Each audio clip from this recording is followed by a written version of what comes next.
Okay, Chair, I'll now take the sedierant for today's meeting. So Walter Brogan. Present. Archie Buchanan. No. Shireen Kalikis. No. Mary Donnelly. No. Grant Ferguson. Present. Thank you. Eric Holford. Here. Martin Lennon. Present. Thank you. Monique McAdams. Present. Jared Wark. Here. Thank you. And officers present today are Jackie Taylor, Derek Craig, Lorraine O'Hagan and myself, Carol Lyon. I'll hand back over to yourself, Chair. Thanks, Carol. Okay, so does anybody have any interest to declare? Excellent. Okay, so we'll move on to item agenda 2, so minutes of previous meeting. So obviously it's attached, it's pages 3 to 6. Can I have a seconder, please? Yes, I'll second it. Thanks, Eric. Okay, so I'm going to move on to the items for monitoring then. So item 3A is your capital budget monitoring and it's your general fund capital programme. It's pages 7 to 26 and I'm going to hand you over to Jackie. Thank you, Chair. So we're starting with capital as we normally do. This is our general fund and it's taken us up to the 6th of November. Section 5 of the report on page 7 tells us that our capital programme is 43, no it's not 43, it's £83.433 million, and that includes previous adjustments approved by the Executive Committee. In the appendix there are some adjustments that were approved in December and we'll cover those in a second. That level of adjustment that was approved in December of £1.6 million isn't as significant a value at this point in the year as we would previously have seen, because as you'll remember there was an exercise to review the impact of the pandemic on the capital programme that we reported in September, where we realigned the programme. Over on page 8 at section 5.4 we're reporting the position to the 6th of November of spend of £29.2 million. If we go to the appendices on page 9, Appendix A shows the adjustments that were approved by the Executive Committee. They include some for community and enterprise, including some slippage of funding for synthetic and grass pitches and some additional funding for play areas. In education resources, there is around St Mark's Primary and Nursery. There's an underspend that's predicted within that programme. And also in relation to early years, the extension at St Elizabeth's has now been tendered and it has been found that it's going to cost an extra £425,000 to complete the projects at St Elizabeth's and at Newfield. In terms of finance and corporate, in terms of our Oracle upgrade, that money's slipping into next year when the works will be undertaken. Over on page 10, we've got some further slippages in relation to the IT programme around the areas that you can see at the top of the page there, including the Caird data centre of £311,000. Housing and technical resources, additional £300,000 in relation to energy efficiency projects that's funded from the fund, the Central Energy Efficiency Fund that we have. Life cycle replacement in schools, some slippage of the funding in relation to that project for works that will be undertaken in 21-22 and £480,000 in relation to fabric and service investments. On page 11, at Appendix B, there's a summary of each of the resources capital programme, totalling the £83.4 million that I mentioned earlier. And then on page 12 in Appendix C, we've got the detail of each of the services and their budgets and actual spend. And you can see the bottom right-hand column there, the total of £29.2 million that we've spent to the 6th of November. Appendix D on page 13 covers the funding of our capital programme. You can see the bottom part of that table details the individual funding lines. The majority of our capital programme, as I've reported before, is funded through borrowing, Scottish Government grant and grant for our 1140 early years programme. On page 14, we've got our physical progress, and I'll pass over to Derek to give you an update on that. Thank you. On the build executive summary, currently at period 8, that's to the 6th of November, was showing that there was no projects behind the new programme. Over the page on the new build side, there was no projects showing behind programme at that point in time either. And then we flip over to the roads programme on page 17, which shows that there's actually 4 projects reported behind at that point in time. And over the page on page 18, it's the Cleghorn Bridge strengthening project. There's been delays in the contract award process, and it was postponed till after Christmas.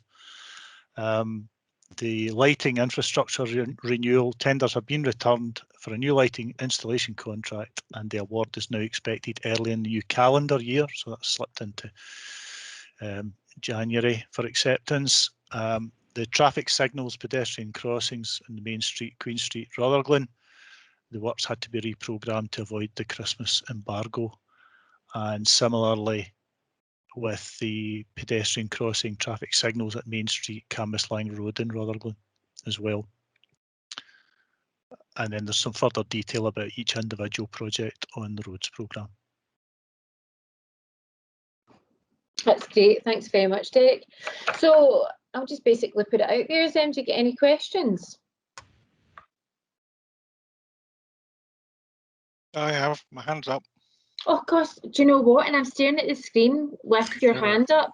Can I just tell you why I did that? Because the last meeting I was at, everybody kept putting their hands up all the time and then not taking them down. So I completely apologise, Eric. So Don't worry, I'm not taking it at all personally.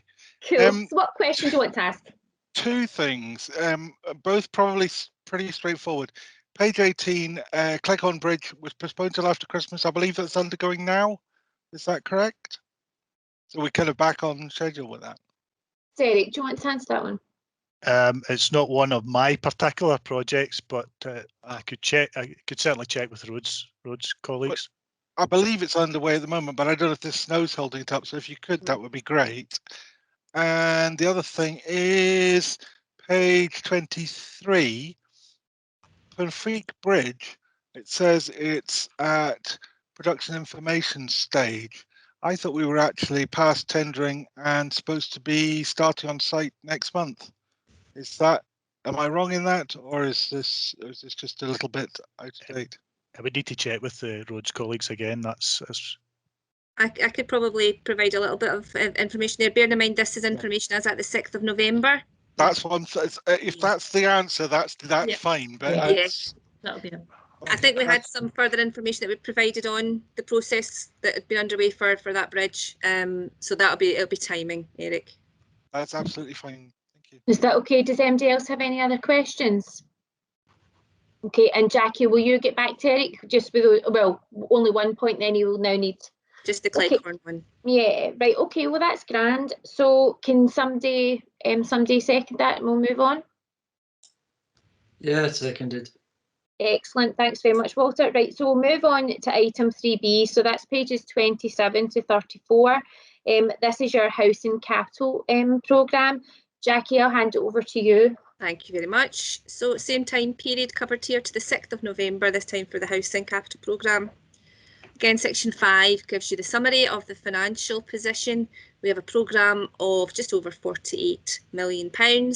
And as at the 6th of November, we've spent £19.7 million. I'll take you to the appendices. On page 29, we have Appendix A that shows a summary of the programme and the funding that is making up that programme. Again, as we've reported before for the housing programme, the majority of the funding comes from the Scottish Government grant for new council houses and our revenue budget for housing as well. Pretty graph on page 30 that shows the profile of spend and how we've performed against that. Obviously, there's implications of COVID that are reflected in that graph. In terms of the physical progress, so from page 31, again, Derek can take us through that. reporting now at period 8, at that point in time, we had 18 projects that were behind our programme. And over the page, there's a few explanations. Quite a number of them are related to COVID-19. So I'll just run through those. At Lanark, there's non-traditional properties re-roofing project. The site starts being delayed due to the knock-on impact of procurement of materials. The East Kilbride Package 98 fabric work has been delayed because we can't get survey and design work done and on site. Hudson Phase 2, the external render has been delayed due to the awarding of the contract. When now Ashgill, the retaining wall, we've been delayed due to access to the land in negotiations with neighbouring properties. The retaining walls at Cumley Bank, Hamilton, has been delayed due to COVID. The Strother Hill Phase 1 project, the start date has been reviewed to allow completion of other works elsewhere, and that's our internal team that's doing that project, and that also affects the next one, which is Strother Hill Phase 3. So those programmes have been moved, so they were behind the original programme, and that's what's been reported here. Kirkriggs and Kirkconnell, the contractor reprioritised projects following COVID-19 is the reason why that's behind. That's at the sheltered housing part. The Wood End sheltered housing complex has also been affected. The ground services have reviewed their project there and have reprioritised their recovery plan, their maintenance works. At Logan Street, Blantyre, the external lighting, there's delays due to issues with access to the site and COVID-19 restrictions. Cathkin Phase 2, the progress on the render works that were on site has actually just been affected by weather. At Kilncroft Terrace in Douglas, there's been issues with staff affected by COVID-19, that's the contracting staff. Drying area at Upgrade at Smileham, there's some supply chain issues. That's about materials. At Clyde Calder and White Cart Towers, the emergency lighting project internally is delayed due to COVID-19. Hamilton Central external fabric repairs is delayed due to COVID-19. The Barnclouth sheltered housing complex again is delayed due to issues with subcontractors. East Main Street, Rutherglen, the sheltered housing complex there, we have supply chain issues because of COVID-19. And the last one is various lock-up sites delayed due to issues with procuring materials, including wrong ones being delivered as well. So quite a number of them there. Okay, that's great. Thanks very much, Derek. Can I just ask a quick question before I put the questions out? See on page 32 where it says East Kilbride's Package 98. I think I asked this before. What is that? It's a fabric package. It'll be a list of addresses that I would need to dig into. To be honest, I don't know them offhand. Do you know, but it'll be a list of addresses. Can you find out where those addresses are? And I'll just tell you why, because everything else here is fantastic. It's so clear, so you know exactly what's what. Whereas it's just like, I wouldn't know if it's in my area or Joe's area or Graham's area or whatever. So see if that could come back, then I would greatly appreciate it, just to give me a better steer in things, because I would hate to miss anything. Anyway, I'll open it up to everybody else. Any questions? And I promised to actually look for the hands up this time. No? Right, okay. That's great. Listen, Derek, thank you very much for signing on and passing on all the information. Okay. You're greatly appreciated. Thank I you. will let you escape. Thanks very much. Yeah. Okay, so Bye. before I move on then, could somebody second the paper then, please? Yeah, I'll second it, Mark. Excellent, right, okay. So, moving on then to agenda item 4, and we're on page 35, and this is the revenue budget monitoring. And Jackie, I'll hand over to you. Thank you, Chair. So same period again that we're covering to the 6th of November, but this is now for a revenue budget. This is the Council's revenue budget. So you may remember from the last time, this is quite a lengthy report. I'll try and break it down into its component parts as well as I can.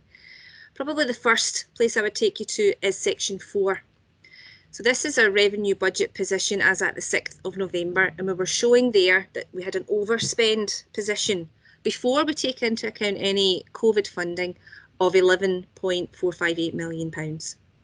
Once we take into account that we have COVID funding, that actually takes our position to an underspend of £2.980 million.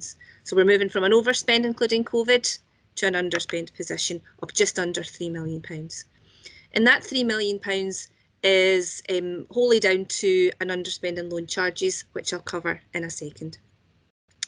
So COVID is obviously a big factor in the council's spend position at the moment. You'll remember that I'd mentioned before that the COVID spend doesn't include our spend on adults and older people on social care in relation to COVID. The Scottish Government are funding those costs through a separate process, which we call the mobilisation plan. So again, I'll show you in a second the costs that we've incurred, but we're expecting to be fully reimbursed for those costs in relation to social care. So if I focus specifically on COVID at 4.8, you can see that at period date, our spend is £14.438 million on COVID.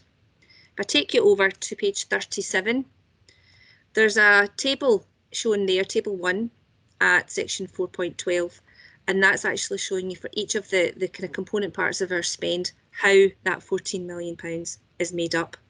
So we've got spend on resources, so our resources are incurring costs in relation to COVID. We've got spend in relation to a pot of money that was called the food fund. So this was investment that we made particularly around making sure that there was some free school meals in there, and there was some costs involved in relation to the community and food banks. As well as spending money in relation to the pandemic, there's also been income that's been lost because of either, for parking charges for facilities being closed, for example, and that figures at just under £4 million there. We've also, because of the pandemic, not been able to achieve some of the savings that we'd anticipated, and that's also down to the pandemic. But offsetting that, we do have some of our budget that we haven't spent because of the pandemic. Some activity hasn't taken place, for example. So all of those factors give us a net spend of £14.4 million. We've got a number of funding sources in relation to the pandemic, and at this point in time, what we were able to do is cover all of that £14 million of spend to date with the funding that we've received. I'll come on in a second to our full year estimate of what COVID will mean for the council, but this is just to the 6th of November. At the bottom of that table on page 37 is our cost in relation to social care. So these are the costs that the Scottish Government have committed to funding through the mobilisation plan. And you can see those figures at the bottom there. We still haven't received all of that cash in. However, the Scottish Government are drip feeding the money in relation to that. There is still a risk that we don't get all of that funding in. However, the indications have been, and the words have been, that we will get that money back. Page 38 covers most of what I've just talked about there around social care, and there's some comments there around some pressures that we have seen across our social care services, not in relation to COVID, that we've reported before. So we've had additional spend in relation to children and families that we're monitoring and looking to keep within our overall budget, and also in relation to adults and older people. I mentioned loan charges earlier on in the underspend in relation to that, so that's covered there at section 4.18. And what that's reporting is that we are expecting to underspend in our loan charges by £3 million this year. And on page 39 at section 419, you can see that detailed there. This is predominantly because we have had a lower requirement to borrow this year because of the capital programme, and also that we haven't had to take our borrowing yet. We've been using cash balances instead. So that's resulted in an anticipated underspend of £3 million. As part of our probable outturn exercise, which you'll remember is our annual exercise to try and pin down at this point in time what we expect our year-end position to be, what we are looking to propose to the Executive Committee is that £3 million underspend is set aside for three reserves that we hold that have been depleted in recent years, and they relate to winter maintenance, in relation to waste, and in relation to the insurance fund. So these three services, these three streams, are partially funded from reserves, and as those funds be depleted, what we're proposing here is that we inject £1 million each into these funds that will allow us to continue to meet spend in relation to these services. Going forward, we may have to look to put more money permanently into the budget for some of these areas. So as I said, at 421 there, we're saying there that we will propose as part of our probable outturn that transfer to reserves happens. The Executive Committee were told about this in November and had no issues with that proposal. So that's been the position in relation to the COVID spend and non-COVID spend up to the 6th of November. If I take you to section 6 of the report, which is on page 40, this gives us an updated full year position in relation to COVID. As we've been reporting before, we are looking at a potential overspend just because of COVID of around £4.6 million.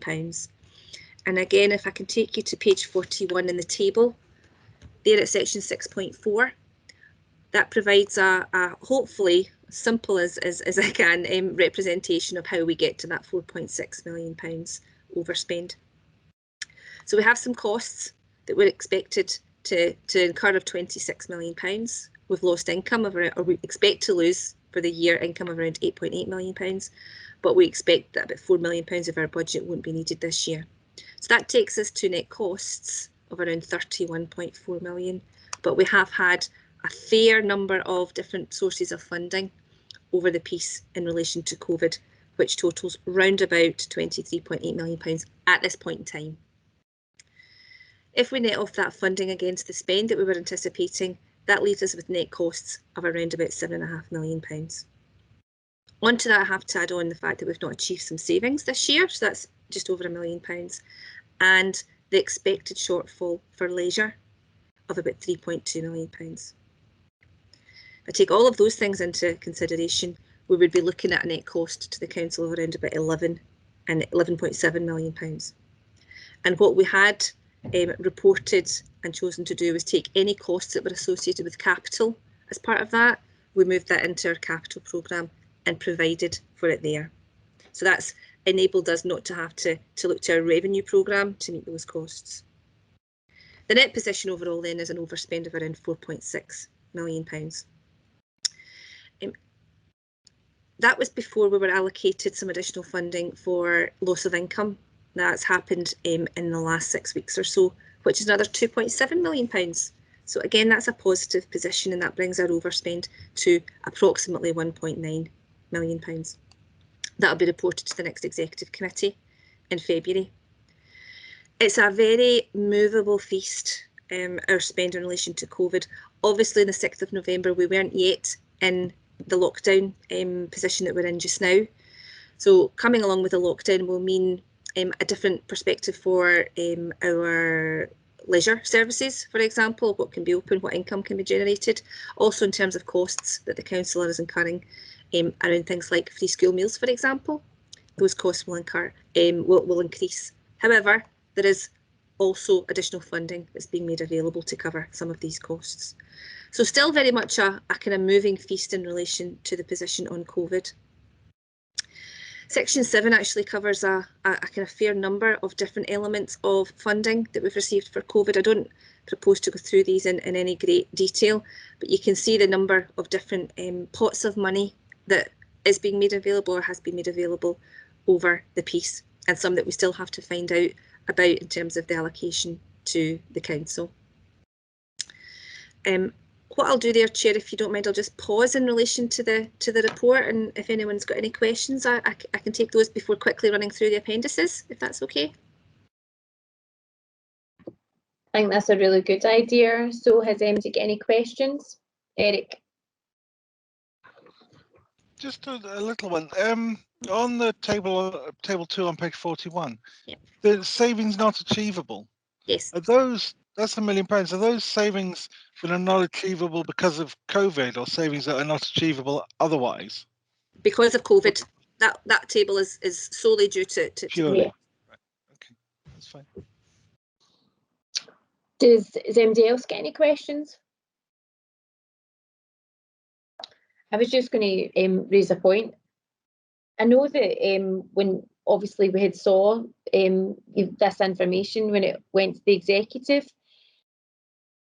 and it's like, it's not great, obviously, like the figures because of the pandemic, but you were able to take it into account. But the one thing that like flagged up to me was it's to do with the council tax. Mhm. So, and I think that's going to really affect us. So do you know what I wanted to ask, Jackie? I know that like with the business rates, like we collect them, send them back to Edinburgh, and then Edinburgh effectively divvy them back out. And when you divvy them back out, it's roughly 30% of our budget, which will come through different things, actually comes from like the business rates. What I wanted to know was, I know that's 30%, so I've got that in my head. See the council tax, see, because obviously, like before when we were talking about it, we didn't see it being an issue. Then obviously it flagged up that it was going to maybe start being an issue. And obviously we don't know how much it's going to like become an issue. So what I wanted to know was, see of our budget, how much of that do we usually rely on for council tax income? Is it like 1%? Is it 2%, 3%? What is it? I'm going to show my ignorance here, and I don't know the percentage off the top of my head. I'm looking to Lorraine just in case she happens to know off the top of her head. Are we just talking the percentage of split between government grant and council tax? Is that Yeah. you're thinking? Is it not about 19% council Is it tax? well remembered if that's the case, Lorraine? I'll check. 18%. Well And done. it I should used know that to off be the top of my head. 17. So it's about 8. So you reckon it's 18 or 19? Yeah, it's been a couple of years since I've looked at it, but it was there or thereabouts before. So obviously, Lorraine, I think that's going to be important for all of us as elected members. Do you think you could basically find out and just send it to us and just tell us? Absolutely, Monique. That's just me being a bit. I'll look at the appendix actually. Yeah, Lorraine could probably have a quick check on that just And now. Jackie, it's not you doing anything wrong, because do you know something? See, sometimes when somebody flings a question at you, you know, it can throw you. It just means that you're human. And thank you much for in my not head, Monique. That's what it waffling is. Too and much. just saying that. So no, not at all. Numbers have never been my thing. So does anybody else have any questions before we move on to the appendixes? Right, okay. What are you like? On you go, lady. Oh, sorry, there's Walter's got a question. Walter, right, Walter, what were you going to ask? Yeah, it's on page 41 on the table where you've got the costs associated with capital. Yes. Yes, your COVID costs. What happens to those? They don't just disappear, do they? No, we've actually, when we went back and revisited our capital programme for this year, we added that in. So our capital programme for 2021, the current financial year, has a budget that will pay for that. We don't have to take it back out? Take it back out the Budget? No, it's in the capital budget now, and we don't need to worry about it in the revenue side. Okay, so we're just, sorry, yeah, we're hiding it in the capital budget, understand? No, we're incurring those costs through capital. That's perhaps a better way of wording it. Just let me know if you need me to eject him, Jackie. Just give me the word. Can I just ask? She is good with numbers, by the way. Oh, she's very good. Lorraine, I'm going to come to you in 2 seconds. Jackie, do you know, remember when we were talking about the figure then, it was the net cost of the council and it's the 4.657, yes. And then you said about, like, obviously that's like the overspend, but we got money in and then it was 1.9. What was the figure you said that we got in? 2.7 million, and that was for loss of income. Loss of income. Right, that's brilliant. Okay. Thank you. Right, sorry. Lorraine's going to tell us the percentage. Okay. Yeah, just really simple calc. So I just did the net cost of council tax, so took into account the TTRS, Jackie, and then taken the NDR and the council tax, but excluded anything from COVID. So that's just a kind of bog standard year, if you like, and you get 19%. Okay, there we go. 90% bog standard year. And that's Monique, excellent. just to focus, when we're looking at the grant that we get from the government, Yeah. we wouldn't necessarily, treat the NDR monies any differently from the rest of the funds that we get from the government. We're given a settlement, and that's what we get. Right. But it's different, isn't it, to the 30% that comes in? Or is that 19 part of the 30%? You're absolutely right. The 19 is our council tax, absolutely separate from the money that we get from the government. And the money we get from the government would cover our NDR share, as well as our revenue grant that they would give us normally. And just because, obviously, I'm being thick, what is NDR? Non-domestic rates. Oh, right. Oh, sorry. So when I was calling it business rates earlier on, that would have been BS, which obviously stands for something else. Right, okay. That is lovely. Thank you very much. Who says councillors don't have a sense of humour? Yes, Eric. Just so if our non-domestic rates varies, does that actually affect the settlement that we get, or do we get a settlement regardless of how much non-domestic rates we? I mean, that you don't separate them. No. Does that come in the calculation to how much we get? That's it. So every year when we get our settlement, we get a big table, and it will show how much money the government will give us, and it will be broken down over our share of non-domestic rates and our revenue grant. But we will get that end column, that total. If the non-domestic rates collected across Scotland is lower or higher than predicted, that doesn't affect the amount that we get. We're given our grant, and that's that. Okay, it might affect the future grant that we get. Well, obviously, yes. In the long run, it all comes out in the wash. Yeah. Right. Okay, Walter.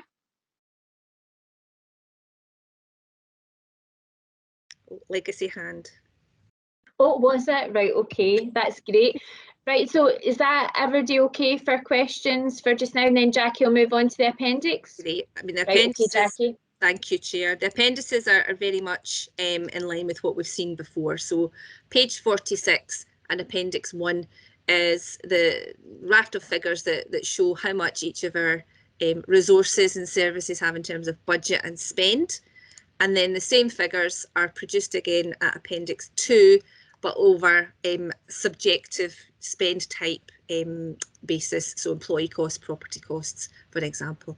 And you can see any variances along the right-hand side of the table. Appendix 3 on page 48 actually shows the detail of the spend that we've made in relation to COVID, and that's covered over those 3 pages there up to page 50. Page 51 in Appendix 4 shows our housing revenue account position, which I really didn't touch on in terms of the report. Our housing revenue account is showing a break-even position, as it does because it uses its reserve to balance. But you can see there for your information the position against the budget for this year. And on Appendix 5, again, this is the table that gets reported to the Executive Committee that shows a summary of our COVID position. So the spend against each resource for the year is shown in the top part of the table, and then the bottom part of the table shows all the funding sources, getting to the kind of net position in the bottom right hand side there at £4.6 million. I think the funding lines there underestimate the amount and the number of different funding sources that we're seeing in relation to COVID. What this doesn't include is the funding that we're getting as a kind of pass-through for business grants, of which there are many, as I'm sure you will all know. That's obviously, we're acting as an agent, to use that word, where we're getting the money from the government and passing those on to businesses. So I don't want us to think that there's only, a dozen funding sources for the council in relation to COVID. There are many, many. There was a members' briefing that was issued just before Christmas that tried to highlight all the elements of funding that have been received. And finally, Appendix 6 is a presentation of COVID costs, particularly around how we are managing some of these costs.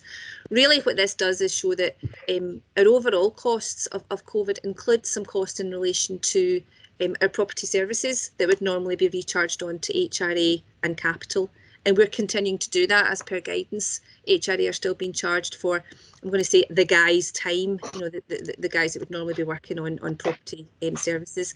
Even though perhaps some of the work had to be paused during the pandemic, those costs still had to be recharged. If we didn't do that, then we would be sitting with a much bigger cost for the council. So I think that is it in terms of appendices. Hopefully that was as clear as I could make it. But again, if there's any questions, happy to take them. Thanks, Chair. No, that was lovely, Jackie. Thank you very much. Does anybody have any questions? No. Okay. Who's dying to second the paper? I'm not dying to second the paper, but I'll second it. I'll take it. Thank you very much, Walter. Okay, so we'll move on then to agenda item 5 that Lorraine will take us through. So this is the detailed resource analysis. Thank you, Chair. The detail then for the first resource starts on page 57, and that's for community and enterprise resources. And you can see in the bottom right hand corner the spend that Jackie was referring to in the previous appendices. We're showing 5.351 over for the resource on the bottom right hand figure. And you can see that a sizable proportion of that is the spend that we have for COVID, which is the line above, 3.473.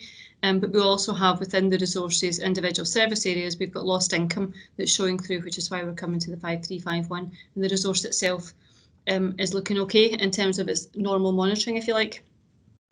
In terms of the narrative explanations for any variances, they start on page 58, and for community and enterprise resources this period we have 4 new variances to highlight. They start on page 58 itself, so we've got an overtime line there within facilities, streets, waste and grounds, and £90,000 over, reflecting COVID costs in terms of additional requirements for staffing. And we've got a rates overspend there at the bottom of the page within the same service department, which is due to lower than anticipated empty property rates relief, so that's an overspend there. If I can take you further down to page 60, which is the next one. And again, it's relating to COVID. You'll see a theme coming through in the various explanations here, and that's within fleet service repairs. We're experiencing a requirement for additional repairs on vehicles that we're using as a result of COVID-19, so there's obviously a greater demand there for that service area. And there's another one further down, if I can find it, within income, and that's on page 63. And that's in fees and charges, departments of the authority. There's an over recovery there, again within facilities, streets, waste and ground, and it's an over recovery, and that's due to additional service requests within waste for house clearances. And that's all for that resource for this period. That's great, Lorraine, thank you. And do you know something? I think that we should note the fact that, see, because we're kind of like 10.5 months into COVID, I think it's really important the way that you as officers have laid out the papers to actually make it really clear for what is an underspend or an overspend, and also what is COVID, because I think that's really important for going forward. And I also think that it shows like how clear and transparent we're being as an authority, that we're not just blaming everything on COVID, as I think that tends to be what some other people are doing. So I just thought just to like note that and basically say well done and thanks for always being so clear, because it's very much appreciated. Does anybody have any questions for this resource? Got off lightly. Okay, let's move on swiftly. Okay, education then starts on page 71. And again, we've got the COVID line there for the specific spend on COVID, totaling 4.1 million. The resource itself are coming in slightly under 134,000.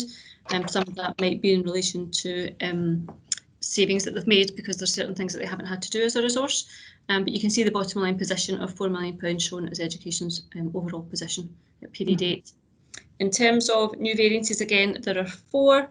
There are probably a couple that are quite significant and are due to COVID, and they are shown on page 73.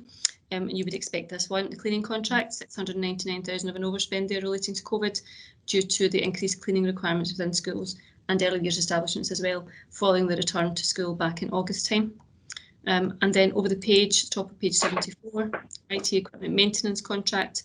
That one's digital inclusion related, and again relating to COVID and the expansion of the IT equipment. So again, relating to COVID, as I say.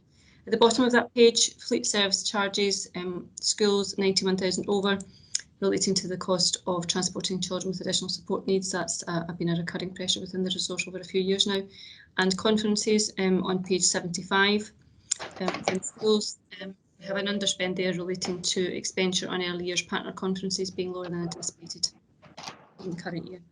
And that's all for that resource. Thank you very much. Eric, have you got a question? Yes, I have 73, page 73, the cleaning contract. I understand why the cleaning was much more expensive with, you know, with kids back at school. They're not at school at the moment. Do any of those contracts still required to be paid when the children aren't there? Or are we, you know, how did that contract work? I mean, are we still cleaning the schools to the same standard that we would have been when the children are there, or are we still paying for that? I was just going to say my understanding, Jackie, you can correct me if I'm wrong, but my understanding is that's internal staff that we would have within our facility, streets and grounds teams. So there will be an element of we'll be paying those staff. I don't imagine they're doing the same level of work at all at the moment, if anything at all. Whether they're diverted to other activities, I couldn't tell you. I don't know, Jackie, if you know anything about that. Yeah, Eric, absolutely what Lorraine said there. It's council staff. It's the cleaning department that do the cleaning for the schools. So those particular costs will be an enhanced cleaning. Yes. For the period that the schools were open. You're absolutely right. They'll not be getting the same level of cleaning that they were before, except for the fact that there are, you know, all the schools are open. Yeah. So there will be cleaning in place. I would imagine they'll be factoring in the fact that there's less pupils to what they need, but there'll still be a requirement to clean those schools. All right, just the word, it said cleaning contract. I just wanted to make sure we hadn't signed a contract. No, it's not an external one. Okay. Okay. Is that, do you have any subsequent questions, Eric? No? I muted myself. No, thank you. Right, okay, cool. Excellent. Martin, I'll move on to you. Yeah, it's just curiosity then. So like the enhanced cleaning cost, was that just a case of, did we hire in an external contractor to do that, or was that just a case of existing council staff working more hours or doing more shifts? Again, it's all in-house, Martin. There's no, we've not had to go out and, you know, have a big contract to provide the enhanced cleaning. It'll be in-house staff, it'll be equipment, it'll be there's maybe even some PPE and stuff in there as well, hand gel, stuff like that. Yeah. And do you know something else as well? It'll probably be the exact same way as for the people that were hired to run the breakfast clubs. They'll still be on contract, they'll still be getting paid, they'll just be diverted to be doing other things just now. Were you going to say something else, Jackie? No, I was going to, just at that point you're making, I think because all the schools are open this time round in terms of lockdown, whereas last time there was only the hubs that were open. Because all the schools are open, there'll still be a requirement for significant cleaning. The need for hand gel will go down just now because there's less pupils in. You know, cleaning stations for schools, masks, PPE will go down, but the cleaning, you know, around keeping everything safe will still be there. Yeah. No, that's great. Does anybody else have any other questions for this resource? Nope. Okay, smashing. Right, let's move on, Lorraine. Okay, thank you. Finance and corporate then is the next resource, and that starts on page 83. Again, bottom right hand corner, you can see the total costs of finance and corporate are incurring 1.159 million. 880,000 of that sitting within the COVID expenditure line, but we do have other pressures within the resource as a result of COVID on our income targets and unachievable income because of the pandemic. If I can take you over to page 84. In fact, beyond that, there's a few new variances within our resource. The first one start on page 84, and it's within IT equipment or computer equipment purchase, within IT services. We have an underspend there reflecting less than anticipated spend to date, just in relation to ad hoc systems expenditure, so we're not spending as much. And in computer equipment maintenance, IT services again, we've got greater than budgeted licence and server support costs than we had anticipated to date. Over the page, on page 86, within legal expenses, and that's within finance transactions, we have an underspend again, and that relates to reduction in legal expenses in relation to the collection of council tax, And over the page, a couple of the normal variances that we see because of the difficulty in predicting the levels of these areas, in particular in the current year. Page 87 shows rent allowance, £1.1 million of an underspend there within finance transactions. That's quite sizable. And the rent rebate line, the new line that's come in this period, again within finance transactions, is an overspend there of 524,000, and that reflects the demand for housing benefit for council housing tenants and the increased cost of overpayments. And as in the normal way, it's offset by an over-recovery of income. So if I can take you over the page to page 88, you can see the over-recoveries there in terms of rent rebate subsidy and also rent allowance subsidy. There are a number of other variances within finance and corporate resources within the income side. So there's 3 new ones on page 89, contributions from development agencies, and that's in relation to Skills Development Scotland monies for modern apprentices, 44 of an over-recovery there. We have an under-recovery again within personnel relating to the loss of income because of the closure of the coal yard. And sales, other bodies, under recovery there again, that's within IT services, and that reflects lower than anticipated income for the care centre, the data centre. And finally, finance and corporate on page 91. Again, there's another 2 variances there, and again, in comms and strategy, 100 of an under recovery there, less than anticipated income from external work. Some of that might be down to COVID or just the general circumstances. I've had a bit of a pressure on that line for the last couple of years. And the bottom one, personnel services, 59 of an under recovery, reflecting a reduced contribution from the training fund due to the additional Skills Development Scotland funding that we received. So we were able to use that extra money rather than money that we held in our own training fund.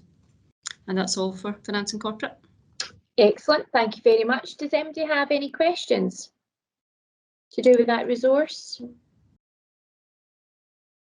Getting off lightly. Right, okay, let's move on. Okay, next page. Housing and technical resources then starts on page 97. Again, shows you 384,000 of an overspend. All of that's related to COVID, as you can see in the line above. So there's 2 minor variances within the 2 services, but nothing to highlight from the resources normal position, if you like. The variance explanations start on page 98. There's a couple, I think 5 or 6 new variances within the resource. The first one is bed and breakfast accommodation there. We're showing an overspend, and that's being attributed to increased demand as a result of COVID and is offset by external income. Further down on page 99, we can see an underspend there in refuse uplifts. That's within property services, and that's dependent on the current workload demands and the timing of works on a variety of capital and revenue works, which are lower because of the COVID-19 lockdown. Over the page, on page 100, payments to other bodies, we have an overspend there, again being attributed to COVID and relating to payments to the Salvation Army, again offset by income. And on the income side, there's 2 new variances there. One in relation to fees and charges, again relating to bed and breakfast, as I mentioned before, and in terms of house rents, an under recovery there relating to levels of temporary stock accommodation. And that's all for housing and technical.